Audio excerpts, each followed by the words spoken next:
嗨，大家好，我是坦平叔。今天是2025年5月3号，这一期咱们聊一聊银行。一季报6大国有行有4家是收入和利润双下降，这个趋势已经很明显。我记得我在前年经常聊银行，认为银行股、上市银行业绩肯定是越来越差，已经出现拐点。但是2024年银行股对吧？这个上市银行业绩还冲了一下，2025年实在是不行了，丑媳妇要见公婆啊！这个一季报就以疲态尽显。银行的利润出现了负增长，拐头向下。今天财经网有篇文章叫银行利润为何负增长，它这个前言部分说，最主要原因来自债市利率大幅波动导致了投资收益下降，但信贷需求偏弱，息差的压力，零售贷款信用风险的上升同样值得关注。2025年一季度上市银行净利润增速同比下降 1.1%， 相比2024年这个增长 2.4%， 转为负增长，低于市场预期。我们认为主要有以下原因。财经网说，第一个，他说央行未降息，但息差压力仍在。一季度模拟净息差相比4季度2024年环比下行5个基点至 1.33%， 环比2024年下行10个基点，导致净利息收入增速同比下降 2%。 尽管央行今年一季度并未降息，但息差仍在下行，主要有3个原因。首先，贷款和债券重新定价导致资产收益率下行。其次，一季度信贷需求偏弱，利率较低的短期对公贷款和票据融资增速快于中长期对公贷款和个人贷款。资金供过于求的环境下，前3个月新发放对公贷款利率下行13个基点，导致新投放资产利率偏低，居民和企业消费投资倾向偏低，储蓄倾向较高，导致定期存款增速高于活期存款。就是大家都在玩命的存公行，不要看别人怎么说，数据说话。现在大家都在一门心思的咬定青山不放松，把钱就往银行里存，而且定期存3年的，存5年，储蓄倾向较高，定期存款的增速远远高于活期存款。银行同业存款流失后，通过存单、定期存款等方式补充流动性，也导致负债成本粘性较强。第二个原因，他说是债市波动拖累其他非息收入，债市利率上行导致银行债券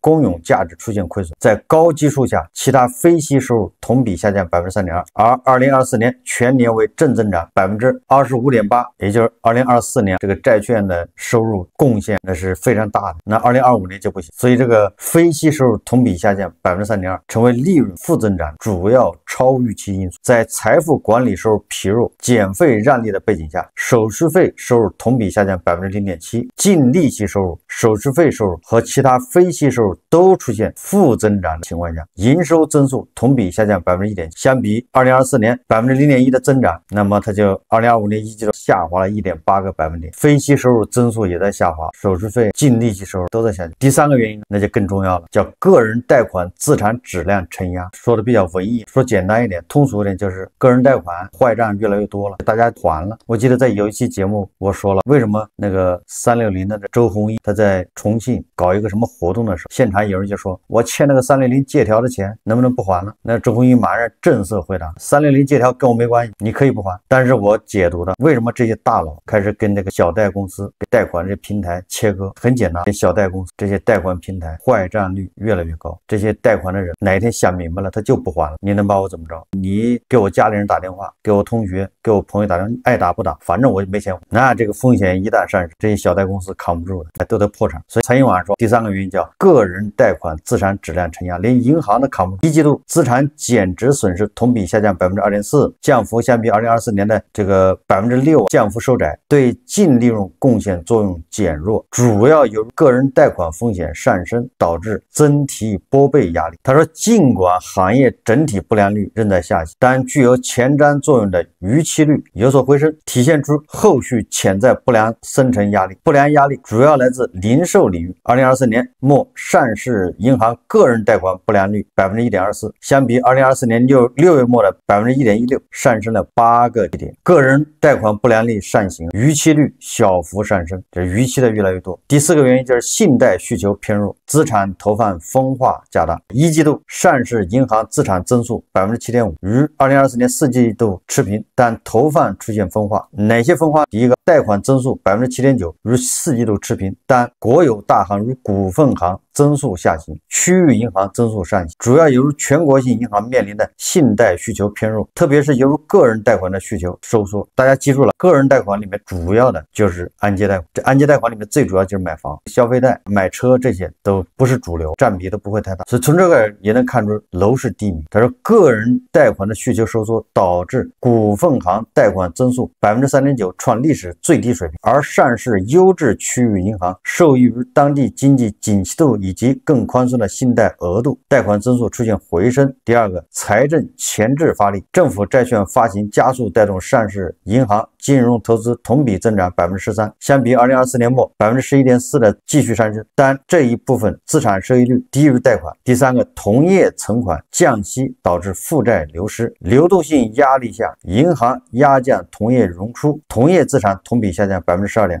其中国有大行同比下降 22%， 也呈现出国有行贷款增速是在下行，但是区域行贷款增速在上行。展望全年，一季度的利润负增长仍有可能在后续季度转正，也就是说，这未来三个季度说不定还能转正，但是屋漏偏逢连夜雨，关税潜在的冲击、息差的趋势、拨备支持利润的空间、债券收益的贡献成为关键影响因素。那就是第一个是关税的潜在冲击到底有多大？尽管关税仍有不确定性，但可能通过2条途径影响银行资产质量，也就是关税对银行的业绩的影响。财新网他这么说的，他第一个是外贸企业现金流压力导致相关敞口信用风险上升，特别是沿海出口产业密集省份，也就是造成坏账嘛。第二个，通过就业间接影响个人贷款偿债能力，最终贸易战导致很多人失业，很多人一失业，他没有收入了，他这个按揭贷款不还了，还不起，被动的暴雷。他说，我们预计银行通过对外就是外贸企业的流动性贷款、汇率对冲、避险产品等方式提供支持，但整体资产质量取决于更有力度的稳内需、稳外贸的宏观政策效果。关税对经济的影响，关税对 GDP 增速的影响，我们可以看看这个野村证券的首席经济学家叫陆挺，你看看他是怎么说的。大家看视频。非常同意，房地产这个行业呢，其实呢还是有很大的一个空间的。这个空间呢来自于几个地方。第一个呢，实际上恰恰就是因为我们过去这个10年，我们在房地产政策这个方面的话呢，曾经有那么几年非常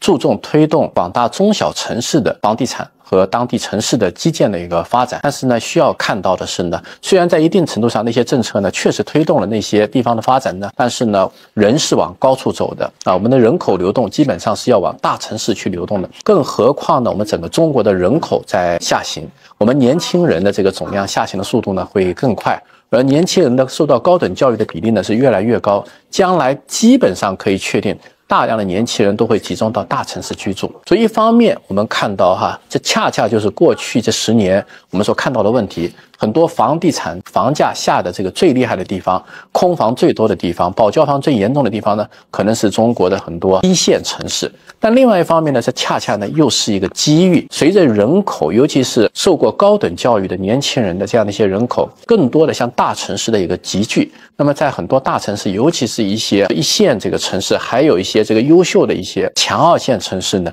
它的住房供应可能实际上还是不够的。再加上呢，我们很多在这个本世纪之前，上世纪80年代、90年代所盖的很多房子呢，也要进入这样的一种大幅度的维修和重新建造的一个时代。所以实际上呢，我认为呢，我们的房地产这个行业的发展呢，确实还是有不小的这个空间的。而且大家呢，就说也都有更新换代升级的这样的一个愿望。那么更新换代的时候呢，我想更多的需求呢，也会是在大城市那边。所以呢，从这个角度来讲的话，只要政策朝着一个合理的一个方向去走，比方说我们取消了很多地方的限购和限售，取消了对于这种买房的这样的一个身份的这样的一个限制，实际上就鼓励了大家就是在你最合适的地方，在你工作的地方、有就业的地方买房。我认为这是过去2年实际上我们在这些政策方面做出的一个是最好的一个努力。那么接下来这个政策应该是往哪个方向推进的？我认为有些地方呢，这个限购限售可以进一步的取消，虽然已经不剩下多少了，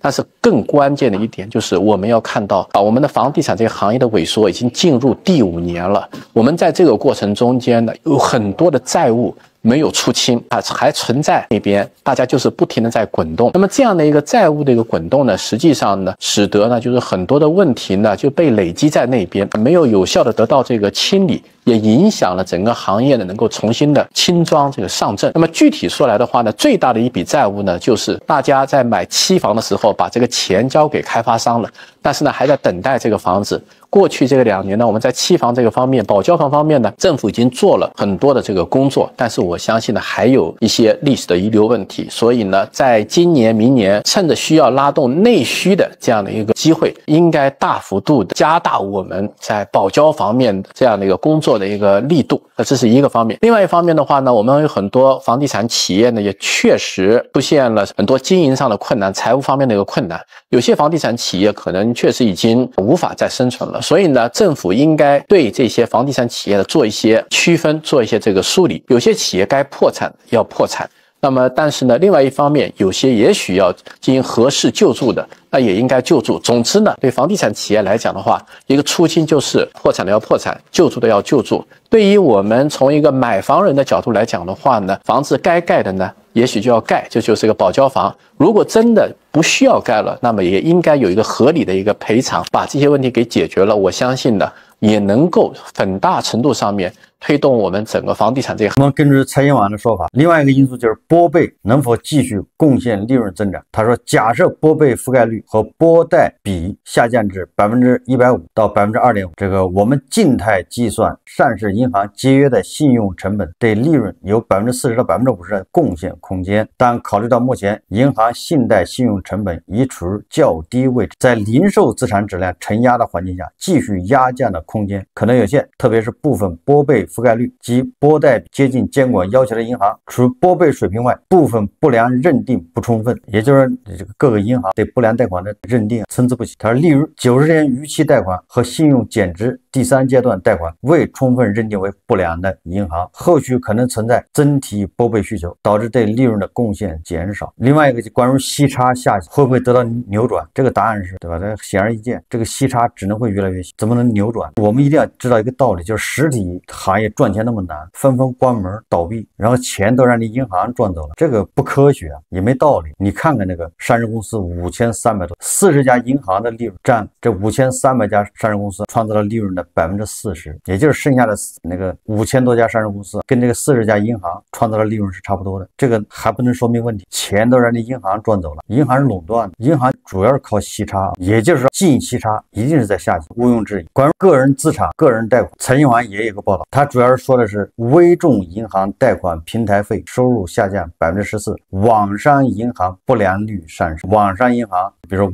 微众银行，他这个文章里说，微众银行增产不增收，是贷款平台费用收入下降，网商银行增收不增利，主要是因为所得税变化。他也是跟2家头部民营银行，一个就是微众银行，一个叫网商银行2024年年报，这里面就提到了资产质量。在资产质量方面，根据网商银行披露，其逾期30天贷款不良率为 2.3%， 同比上升 0.02个百分点，就是2个 BP。2022年、2023年分别为 1.9%、2.28%， 近3年一直呈上升趋势。如果按照行业通用的逾期60天或90天口径计算，2024年不良率分别是 2%、1.76%， 你按60天的口径它是 2%， 你按90天呢 1.76%。 从微众网商财报可以看出，小微金融已成为近年来银行的业务重点，2家银行都在小微企业贷款方面加码，小微贷款不良率成为民营经济的晴雨表。虽然微众银行没有单独披露各贷款业务板块的不良率，但结合多家银行年报，银行业小微贷款不良率普遍上升。小微贷款根据担保类型来看，有抵押贷款、质押贷款、保证贷款如信用贷款4类，前3者由房产、汽车等资产抵押，有价证券质押或者第三方增信保障。信用贷款没有任何信用保障，主要满足缺乏资产、处于供应链弱势地位的小微主体的融资需求，因而风险更高。网商银行的小微贷款为非抵押纯信用贷款模式，不良率相比抵押贷款模式会更高一些。一位银行业人士表示国家统计局数据显示，中国中小微企业超过5200万户，个体户1.24亿，个体户90%以上在服务业。好了，这个最重要的部分来了。这个一位大行普惠部人士认为，就是做普惠贷款，为什么近期个人经营贷风险暴露？就各大银行管入小微贷，管入个人经营贷风险暴露，原因之一就是很大一部分个体工商户和小微企业主要以经营餐饮、休闲娱乐等业态为主，而服务类消费复苏缓慢，导致一些小商铺倒闭。他指出，虽然国家为了扩内需、促消费，出台了消费品以旧换新等一系列国家补贴政策，但只能补贴到新能源汽车、家电、数码产品、服装、装修、房子等实物消费，受益的是大型制造业企业、电商平台，而经营餐饮、旅游、美容、健身等吃喝玩乐项目的小企业主们受惠甚微。这个跟咱们经常说的餐饮业不行，是不是就对上号了？北京、上海的餐饮业倒闭，那关门赔钱，那这个对银行的个人资产、个人经营贷，那肯定是负面影响。这个餐饮业不景气，在银行那边就反映出来了。说另外，关税战的影响立竿见影。前述大行普惠部人士举例说广东东莞被誉为世界工厂，是全球电子产品生产的重要基地，集中在长安、塘厦、凤岗、樟木头等镇的很多小微企业，承接国际大品牌的代工，主要生产电子元件、手机配件、电脑配件、LED 照明、智能硬件等，主要出口到欧美和东南亚市场。中美关税战一来，有些外贸小微企业直接停工，还款也就断了。这个是关税对银行的个人经营贷、小微企业这个经营贷它的影响。这里再额外多说两句，因为正好是五一假期，大家可以在网上刷社交媒体就能刷到各个景点，那是人满为患，很多景点我看有张家界的有游客在那儿喊，恐怕是因为汽车调度出问题，很多人下不了山，离开景点没法疏散。还有我看是河南什么地方一个景点人太多，所以只好把什么表演全部取消，只出不进，景点里只能玩不能进去，人已经到了叫爆满。但是他们有一个共同特点，就是人爆满了，要么是免票，要么就门票极低。今年的旅游恐怕又是赚了人气不赚钱，很有可能人均消费还要创新低，大家勒紧裤腰带跑去旅游。财新网它对银行的利润下降做了一个分析，并且认为在几个方面如果能改善，那么未来3个季度还可以扭转。但是我想这个非常难。刚才说的那几个原因，未来3个季度也不可能得到改善，经济差只会下降，个人贷款不良率上升很正常，那失业在加剧，这个贸易战又有多少人要失业，有多少企业关门，所以中小微企业不良率坏账上升，这都非常正常，可以预见的。房地产这一块的雷还没有充分的爆出，你看看万科现在是不是要死要活，这还有很多大雷还在摆在这儿。那个房地产爆雷那总得有买单的，对吧？恒大2万亿，融创多少万亿，碧桂园多少万亿，这些负债难道就凭空消失吗？总得有人认领，有人买单，最终难道跟银行没关系？所以我前年就说，你银行你可以粉饰你的报表，但是你丑媳妇见公婆，对吧？你纸是包不住火的。1季度这个只是敲了一个警钟，我觉得应该是个拐点，恐怕从1季度开始，银行股收入和利润都是拐头向下，拐点已经出现，因为不利因素太多了。对银行来说，基本上就没有好消息，全是坏消息。大家想象一下，小微企业的贷款占银行的贷款比例才多少？个人按揭贷款占银行的贷款比例才多少？没多少。但你看占比这么小的出点问题，银行就受不了。那你说占大头的房地产出问题，银行居然说没问题，能扛。大家还记得456吧？也就是保守的估计，银行40%的贷款跟房地产相关，这还比较保守的。5指的是地方政府1半的收入是来自土地收入，6是指的是老百姓居民的财富，60%是房地产房子，也就是一个456，这个不一定准确，只是一个参考。那你说银行大头它是跟房地产相关，房地产低迷暴雷，它就居然不受影响，完了那个小头个人按揭贷款或者叫什么小微企业贷款出点问题就影响了，所以说细思恐极。当然了，不能否认，不能排除2025年这个银行继续不管不顾的粉饰自己的报表，但是一定要记住了，你越包，你后面爆的雷就越大。好，这期节目咱们就聊到这，感谢大家。如果喜欢我的节目，欢迎订阅转发，也可以在下方留言评论，谢谢大家。